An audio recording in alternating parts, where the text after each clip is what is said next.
l'a fait. Parce que pendant de nombreuses années j'ai pensé que le problème était que je ne nettoyais pas assez. Alors qu'en réalité ce qui me manquait c'était des routines simples, réalistes et pensées pour notre étape de la vie. Aujourd'hui je veux te partager les 9 meilleures routines qui m'ont aidé à garder la maison toujours propre, sans m'épuiser, sans courir, et sans ressentir cette culpabilité constante que beaucoup de femmes au foyer de plus de 50 ans connaissent si bien. La première routine commence à peine je me lève, et je veux m'arrêter ici calmement, parce que pour moi ce fut un avant et un après. Avant, je me levais en courant, la tête pleine de choses en attente, regardant tout ce qui était hors de place, et sans m'en rendre compte j'étais déjà fatiguée avant de commencer la journée. Aujourd'hui non. Aujourd'hui je ne fais pas de ménage, je ne balaie pas, je ne frotte pas, je ne me fixe pas de grands objectifs.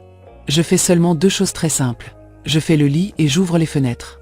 Faire le lit, pour moi, n'a rien à voir avec la perfection ni avec le laisser comme dans un magazine. Je ne tends pas les draps à la règle, ni je n'arrange les coussins de façon impeccable. Je range simplement. Je lisse un peu, je mets la couverture et voilà. Et ce geste si petit envoie un message très puissant à mon esprit. La journée a déjà commencé et j'ai le contrôle de quelque chose. Et crois-moi, à notre âge, cette sensation vaut énormément. Parce qu'il ne s'agit pas de dominer toute la maison, mais de commencer par un petit espace qui nous appartient. Souvent nous pensons que le nettoyage est seulement quelque chose de physique. Mais pour moi faire le lit est un acte émotionnel. C'est comme fermer le chapitre de la nuit et ouvrir celui du jour. Le lit en désordre me laissait une sensation étrange, comme une affaire en suspens, comme si quelque chose était incomplet. En revanche, quand je le fais, je ressens une sorte de soulagement silencieux, une tranquillité qui ne se remarque pas à première vue, mais qui accompagne toute la journée. Et ensuite vient l'ouverture des fenêtres. Je le fais même en hiver, ne serait-ce que quelques minutes. Je laisse entrer l'air, la lumière, le son de la rue ou des oiseaux. Et ici il se passe quelque chose de très beau. La maison se réveille avec moi. L'air vicié s'en va, les odeurs se renouvellent, la lumière change complètement l'ambiance. C'est comme si le foyer respirait, et en respirant lui, je respire moi aussi. Avant je ne donnais pas d'importance à cela. Je pensais qu'aérer était quelque chose de secondaire, mais avec les années j'ai compris que la maison garde des émotions.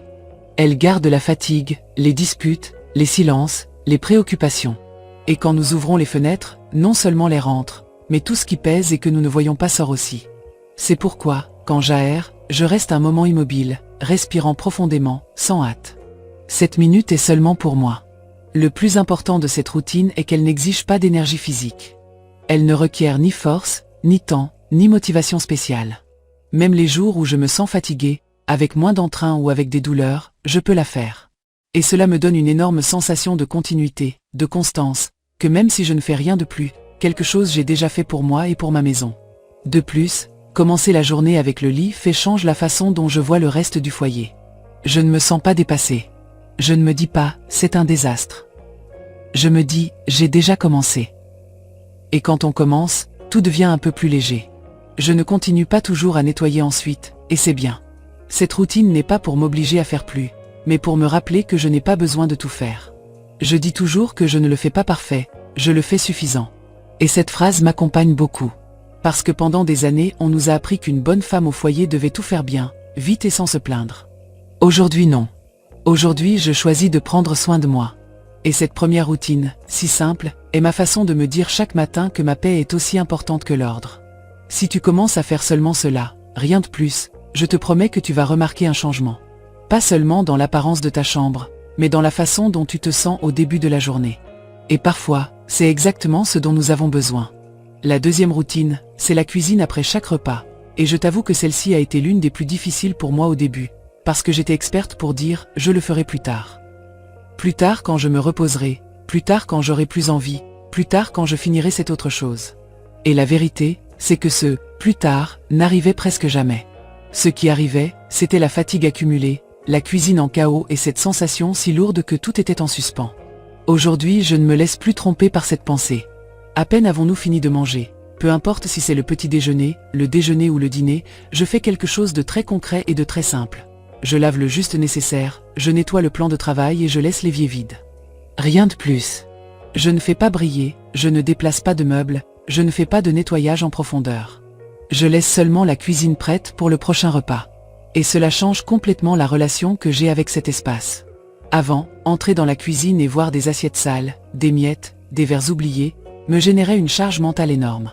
Ce n'était pas seulement de la saleté, c'était du bruit visuel, c'était du stress, C'était cette petite voix intérieure disant « Tu dois faire ça ».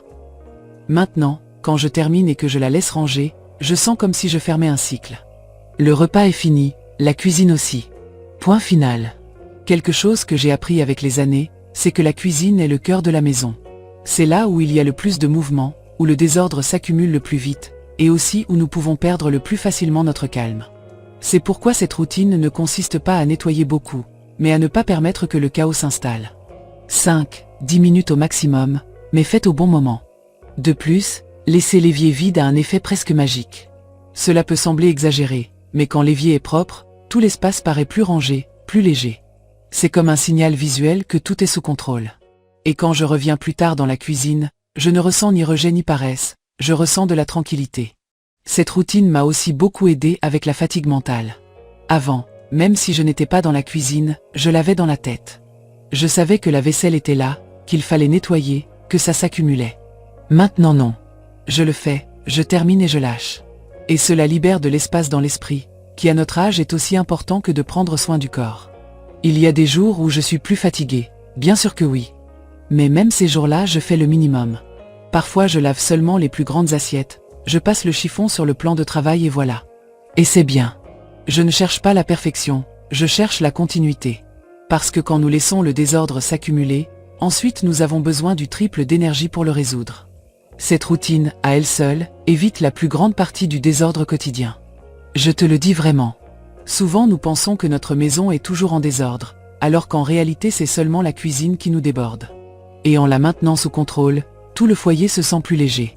Si tu commences à appliquer seulement cela, sans t'exiger plus, tu vas remarquer un changement énorme.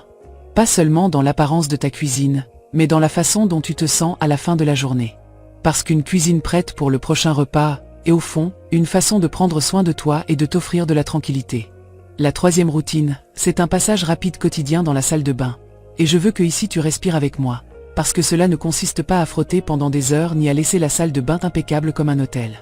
Pendant longtemps je pensais que nettoyer la salle de bain était une tâche lourde, de celle qu'on reporte parce qu'on sait qu'on va finir fatigué.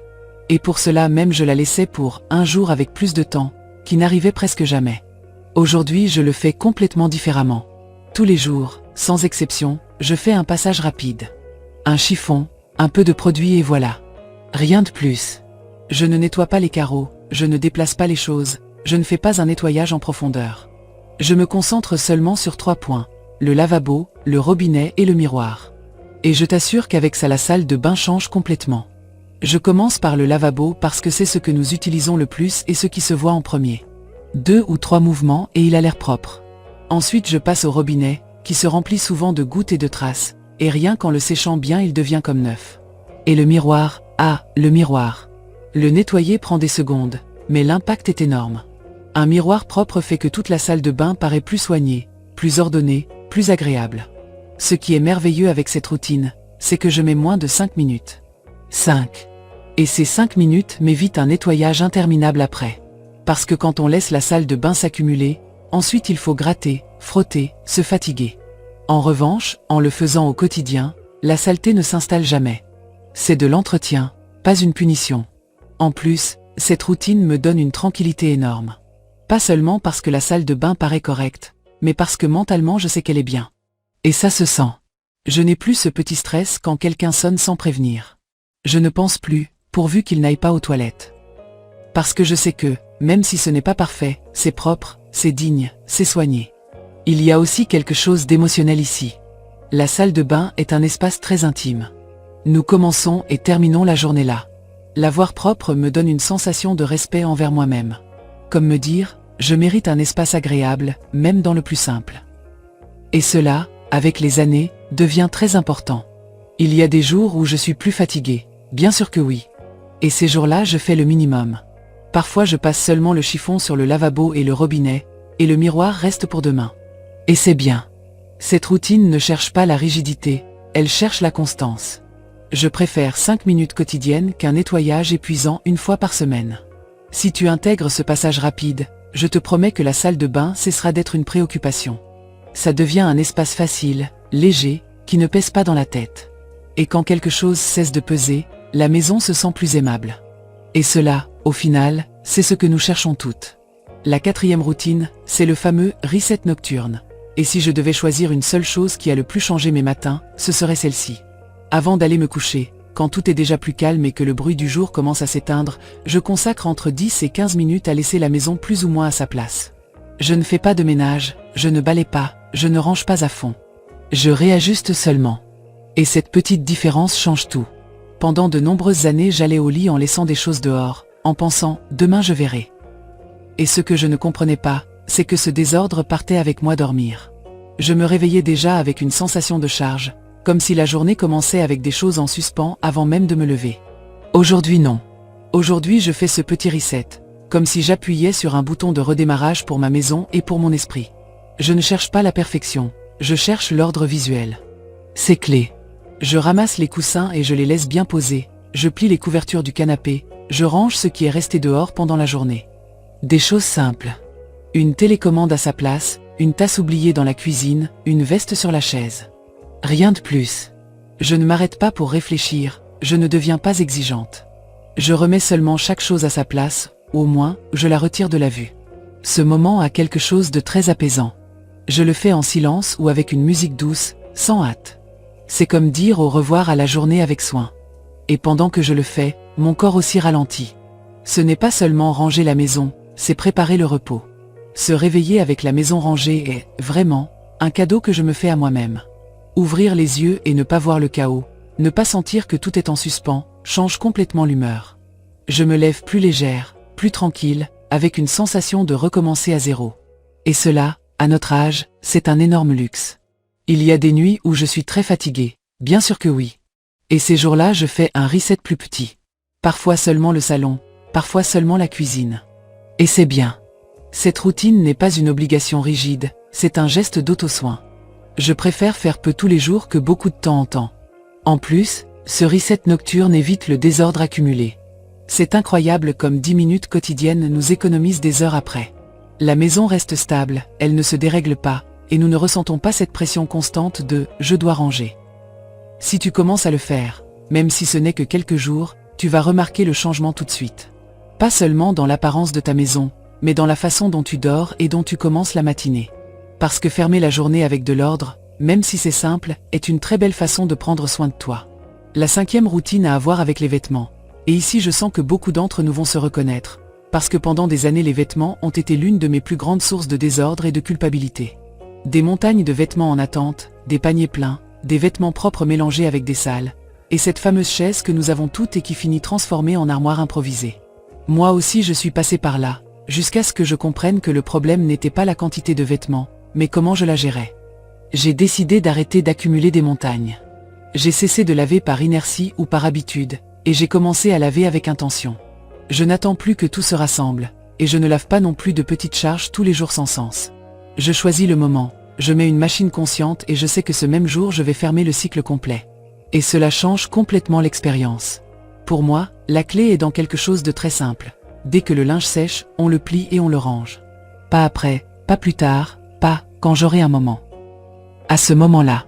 Parce que sinon, le linge reste là, nous regarde, nous pèse, nous rappelle qu'il y a quelque chose en suspens. Et là apparaît la fatigue mentale, même si le linge est propre. Et cette chaise, cette chaise. Nous savons tout en quoi elle se transforme. Ça commence avec une veste, puis un pantalon, ensuite un chemisier, qu'on peut encore mettre, et soudain nous ne voyons plus la chaise. J'ai décidé que dans ma maison le linge ne se repose pas sur des chaises. Soit on le range, soit on le lave, soit on le remet et on le suspend. Il n'y a pas de point intermédiaire. Et cette décision si simple m'a libéré énormément d'espace visuel et mental. Plier le linge est devenu une partie du soin, pas une obligation lourde. Je le fais tranquillement, sans hâte, parfois avec de la musique, parfois en silence.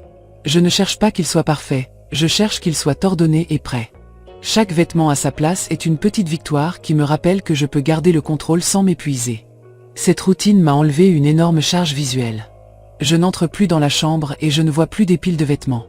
Je ne sens plus qu'il y a toujours quelque chose en suspens.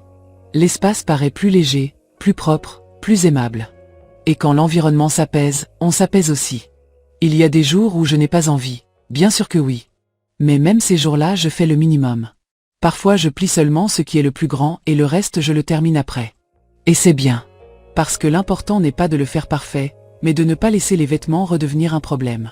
Si tu commences à appliquer cette routine petit à petit, je te promets que tu vas ressentir un grand soulagement.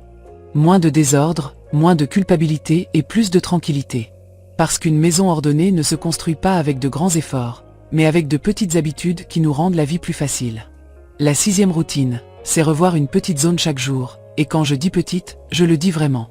Pas toute la maison, pas une pièce complète, pas une armoire entière. Juste un tiroir, une étagère, une table. Quelque chose de si concret et si délimité que cela ne m'écrase pas avant de commencer. Parce que pendant longtemps je faisais l'erreur de vouloir tout faire d'un coup, et cela finissait seulement en fatigue et en frustration. Maintenant je le fais autrement. Je choisis une zone presque au hasard et je la regarde calmement.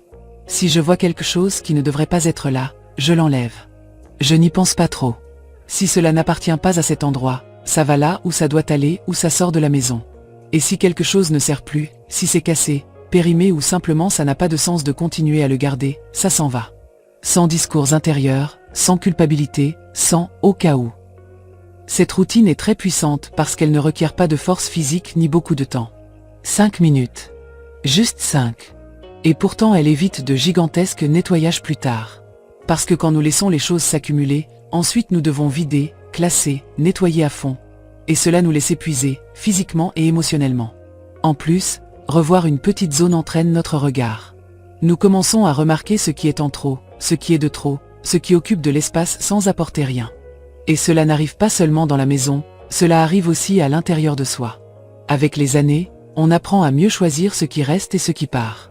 À moi cette routine m'a donné beaucoup de tranquillité parce qu'elle m'a enlevé cette sensation de « je dois ranger toute la maison ». Je ne pense plus à tout, je pense seulement à aujourd'hui. Aujourd'hui un tiroir. Demain une autre étagère. Et ainsi, sans m'en rendre compte, la maison reste légère. Il y a des jours où je regarde seulement et voilà. Et c'est bien. Parfois seulement ouvrir le tiroir et le refermer ensuite après avoir sorti une chose suffit. Je ne cherche pas des résultats spectaculaires, je cherche une constance douce. C'est aussi une routine très gentille avec notre corps. Elle ne nous exige pas de trop nous pencher, ni de soulever du poids, ni d'être debout pendant des heures. C'est idéal pour notre étape de la vie, où nous voulons préserver l'énergie et ne pas la dépenser en excès. Si tu commences à faire cela tous les jours, je t'assure qu'en quelques semaines tu remarqueras un énorme changement. Moins d'accumulation, moins de désordre, moins de fatigue. Parce que 5 minutes bien utilisées valent beaucoup plus qu'une journée entière de nettoyage épuisant. La 7e routine est quelque chose que j'ai appris avec les années. Et je te dirais que ce fut l'une des leçons les plus libératrices de toutes. Pendant longtemps j'ai vécu en suivant des listes rigides, des horaires stricts et une idée très exigeante de ce que je devais faire chaque jour dans la maison. Et cette façon de vivre me laissait épuisé, frustré et avec la sensation constante de ne jamais arriver à tout. Jusqu'à ce que je comprenne quelque chose de fondamental. Nous n'avons pas tous les jours la même énergie, et notre maison doit s'adapter à nous, pas l'inverse. Aujourd'hui je nettoie selon mon énergie, pas selon une liste. Il y a des jours où je me lève avec plus de force, avec plus d'envie, et j'en profite. Ces jours-là je fais un peu plus, j'avance quelque chose, je bouge avec plus de légèreté. Mais il y a aussi des jours où le corps pèse plus, où les douleurs apparaissent, où la tête est fatiguée. Et ces jours-là je fais seulement le basique. Et c'est bien. Vraiment c'est bien. Cette routine est complètement mentale, mais elle change tout. Parce qu'il n'y a plus de culpabilité. Avant, si je ne respectais pas la liste, je me sentais mal avec moi-même. Maintenant non. Maintenant j'écoute mon corps et je respecte mes limites. Si aujourd'hui je peux seulement faire l'essentiel, c'est suffisant. La maison ne va pas s'écrouler pour ça. J'ai aussi compris que la constance n'est pas faire beaucoup tous les jours, mais faire quelque chose de façon soutenue. Et cela n'est possible que lorsque nous cessons de nous exiger plus que ce que nous pouvons donner. À notre âge, préserver l'énergie est aussi important que maintenir l'ordre. Ça ne sert à rien d'avoir la maison impeccable si on finit épuisé et de mauvaise humeur. Cette routine m'a rendu la paix. Elle m'a permis de profiter plus de mon foyer et de le sentir moins comme une charge. La maison est là pour nous servir, pour nous accompagner, pour nous donner refuge. Pas pour nous asservir ni pour mesurer notre valeur comme femme ou comme femme au foyer. Maintenant, quand je n'ai pas d'énergie, je fais le minimum sans reproche. Et quand j'en ai plus, j'en profite sans pression. Cette flexibilité est ce qui maintient l'équilibre. Parce qu'une maison soignée ne se construit pas depuis le sacrifice, mais depuis le respect envers soi-même. Si tu commences à appliquer cette routine mentale, tu vas remarquer un changement profond. Moins de stress, moins de culpabilité et plus de bien-être. Et cela, crois-moi, se reflète dans toute la maison. La 8e routine, c'est ne pas accumuler de papier ni de choses au cas où. Et celle-ci, même si elle paraît petite, a un impact énorme sur l'ordre quotidien. Pendant des années, je gardais tout. Papier, prospectus, sacs, contenants, des choses qui entraient dans la maison presque sans que je m'en rende compte. Et je me disais toujours la même chose, au cas où. Au cas où j'en ai besoin, au cas où ça sert, au cas où un jour. Et ce « un jour » n'arrivait presque jamais. Aujourd'hui, je fais quelque chose de très différent. Chaque jour, je vérifie ce qui entre dans la maison. Je le fais presque automatiquement. Un prospectus qui arrive, je le regarde. En ai-je vraiment besoin? A-t-il une utilité claire en ce moment même? Sinon, ça s'en va. Un sac qui a déjà rempli sa fonction, il ne se garde pas pour une autre occasion. On le jette. Un contenant vide, pareil. Il ne reste pas à occuper de l'espace sans sens. Cette routine fonctionne parce qu'elle se fait sur le moment. Je ne laisse pas les décisions pour plus tard, parce que quand on les laisse pour plus tard, elles s'accumulent. Et quand elles s'accumulent, elles nous écrasent. En revanche, décider à l'instant est rapide, simple et presque sans effort. C'est juste un petit geste qui évite de grands tas plus tard. Quelque chose que j'ai compris avec les années, c'est que l'accumulation commence par de toutes petites choses. Ce ne sont pas les grands objets qui mettent la maison en désordre, ce sont ces papiers lâches, ces sacs pliés, ces contenants gardés sans raison claire. Et quand nous mettons une limite à ce qui entre, l'ordre se maintient presque tout seul. Cette routine m'a aussi beaucoup aidé au niveau mental. Parce que chaque fois que je dis « ça ne reste pas », je me sens plus légère. C'est comme me rappeler que je n'ai pas besoin de tout garder pour me sentir en sécurité. Que aujourd'hui je peux choisir avec tranquillité ce qui fait partie de mon foyer. Il ne s'agit pas de tout jeter ni d'être extrême. Il s'agit d'avoir un critère simple. Si ça n'a pas une place claire ou un usage réel, ça ne reste pas. Cette phrase m'accompagne tous les jours. Et grâce à elle, l'ordre ne requiert plus de grands nettoyages ni d'efforts supplémentaires. Si tu commences à appliquer cette routine, tu vas remarquer comment la maison se maintient plus stable, plus légère, sans autant de désordre qui apparaît de nulle part.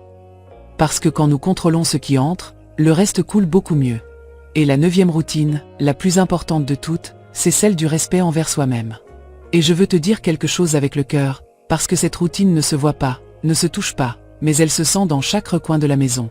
Pendant de nombreuses années, j'ai cru qu'une maison propre était une maison parfaite, sans erreur, sans trace de vie. Et cette idée m'a fait énormément de mal, parce qu'elle me poussait à me comparer, à m'exiger plus que de raison et à sentir que je n'étais jamais suffisante. Avec le temps, j'ai compris qu'une maison propre n'est pas une maison parfaite, mais une maison vécue, soignée et en paix. Une maison où il y a du mouvement, où il y a des rires, où parfois quelque chose reste hors de place et il ne se passe rien. Une maison qui reflète la vie réelle, pas une image idéale qui n'existe que dans des magazines ou sur les réseaux sociaux. J'ai cessé de me comparer aux autres. J'ai cessé de regarder les maisons des autres comme si elles étaient une mesure de ma valeur. Parce que chaque foyer a son histoire, son rythme, ses circonstances. Et nous comparer ne fait que nous voler la joie et la tranquillité. Aujourd'hui, je regarde ma maison avec d'autres yeux, avec plus de tendresse et moins de jugement. J'ai aussi cessé de m'exiger comme avant. Je ne me traite plus durement quand je n'arrive pas à tout. Je ne me parle plus mal pour ne pas avoir nettoyé quelque chose. J'ai appris à me parler comme je parlerais à une amie, avec compréhension, avec patience, avec respect.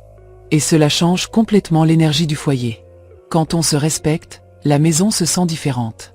Il n'y a pas de tension, pas de culpabilité, pas de précipitation constante. Il y a du calme. Il y a du plaisir.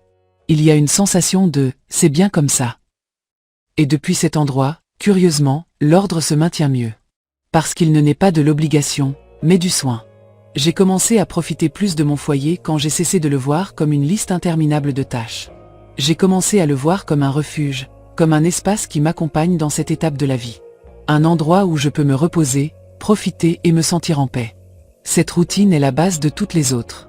Sans respect envers soi-même, aucune routine ne fonctionne vraiment. Parce que l'ordre ne commence pas dans les tiroirs, il commence dans la façon dont nous nous traitons. Et quand cela change, tout le reste se met en place avec plus de douceur. S'il y a quelque chose que je veux que tu retiennes de cette vidéo, c'est ceci. Tu n'as pas besoin d'une maison parfaite pour te sentir bien. Tu as besoin d'une maison qui prenne soin de toi, tout comme toi tu prends soin d'elle. Et cela, crois-moi, c'est le plus important de tout. Si tu restes jusqu'ici, je veux te dire quelque chose de très personnel, quelque chose qui ne se dit pas toujours quand nous parlons de nettoyage et de maisons rangées. Pour moi, le nettoyage n'a jamais été seulement une tâche de plus sur la liste. Pendant de nombreuses années, je l'ai vécu comme une obligation lourde, comme quelque chose qu'il fallait faire coûte que coûte, même quand j'étais fatigué, triste ou sans entrain. Et cela, avec le temps, use beaucoup à l'intérieur. Aujourd'hui je le vois autrement. Le nettoyage est une façon de prendre soin de notre esprit et de notre cœur. Quand je range un espace, je range aussi un peu mes pensées.